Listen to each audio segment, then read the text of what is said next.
இது பல தடவை அவர் சொல்லிட்டார். ஆக்சுவலாக நீ எதை எடுத்துக்கணும் விவாதத்துக்கு, சுப்ரீம் கோர்ட்டு செந்தில் பாலாஜியை பார்த்து 5 தடவை கேட்டுது, நீங்கள் அமைச்சராக தொடர விரும்புகிறீர்களா இல்லையா, சே எஸ் ஆர் நோ. எஸ்ன்னு சொன்னீங்கன்னா நாங்கள் என்ன பண்ணோன்னு எங்களுக்கு தெரியாது, நோன்னு சொன்னால் நம்ம விவாதிக்கலாம் விசாரிக்கலான்றாங்க. செந்தில் பாலாஜிக்கா இவர் முகுல் ரோத்தகி 50 லட்ச ரூபாய் வாங்குறவர், நான் அவரை கேட்டு சொல்கிறேன்றாரு.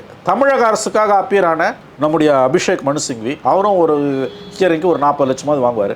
2 பேரும் முன்னாள் அட்டர்னி ஜெனரல்கள். 1 கோடி அவர் சொல்கிறாரு. தமிழக அரசுக்காக ஆஜரான வக்கீல் சொல்கிறாரு அபிஷேக் மனு சிங்வி, சே எஸ்ஆர்னோன்றது ஹாப்சன்ஸ் சாய்ஸ். ஹாப்சன்ஸ் சாய்ஸ்ன்றது ஆங்கிலத்தில் ஒரு சொல்லாடல். ஒரு சாய்ஸ் கொடுத்தா மாதிரி இருக்கும், ஆனால் அது சாய்ஸ் கிடையாது.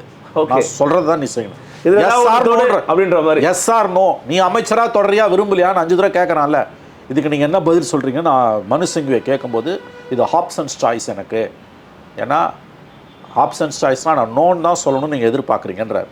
ஓகே, 2 பேர் என்ன சொல்கிறாங்க, நாங்கள் கேட்டுட்டு சொல்கிறோன்றாங்க. இது எவ்வளோ பெரிய விஷயம், தமிழக அரசோட மானம் மரியாதை சம்பந்தப்பட்ட விஷயம். செந்தில் பாலாஜியை உலுக்கி இருக்கிறது உச்சநீதிமன்றம். ஒரு தொலைக்காட்சி எடுத்து அது விவாதிக்கல. எவ்வளவு தூரம் இவர்கள் வார்த்தைகளே இல்லை. இந்த அளவுக்கு இவர்கள் ஜேர்னலிஸ்டிக் எத்திக்ஸை கோட்டை விட்டுட்டு திரும்ப திரும்ப ஆளும் தரப்பும் அரசும் திமுகவும் கொடுக்கக்கூடிய அறிக்கைகளை பேட்டிகளை மறுவாந்தி எடுக்கக்கூடியவர்களாக இருக்கிறார்கள். மோடி இவ்வளோ கிழிக்கிறீங்கல்ல, நியாயம் அது, நியாயம், கரெக்டு. மும்மொழி கொள்கையாக இருக்கட்டும், தர்மேந்திர பிரதானோட எச்சரிக்கையாக இருக்கட்டும், அதெல்லாம் நாராக நம்ம கிழிக்கணும், தப்பே இல்லை. இங்கே ஒரு கவர்மெண்ட் இருக்குது, இந்த கவர்மெண்ட்டை பற்றி எதிர்கட்சிகளோ ஊடகங்களோ சொன்னால் கூட நீ கடந்து போகிறதுல ஒரு 10% லாஜ் இருக்குது. சுப்ரீம் கோர்ட் காரி துப்புது. நாங்கள் அவருக்கு ஜாமீன் கொடுக்குறோம், அடுத்த நாளே போய் அவர் மந்திரி ஆகிறார், என்னது இதுன்னு சுப்ரீம் கோர்ட் கேட்குது. இது டிசம்பரில், இப்போ பிப்ரவரியில் 2 மாதம் பொறுத்து நீங்கள் எப்படி அமைச்சராக தொடரலாம்? 200 சாட்சிகள், அரசு சாட்சிகள் உங்களுக்கு எதிராக இருக்கிறார்கள். அவர்கள் எப்படி சாட்சியம் அளிப்பார்கள்?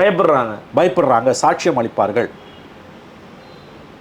நீங்கள் அமைச்சராக தொடர விரும்புகிறீர்களா இல்லையான்னு யாரை, செந்தில் பாலாஜி வழக்கறிஞரை பார்த்து 5 முறை கேட்டது உச்சநீதிமன்றம்.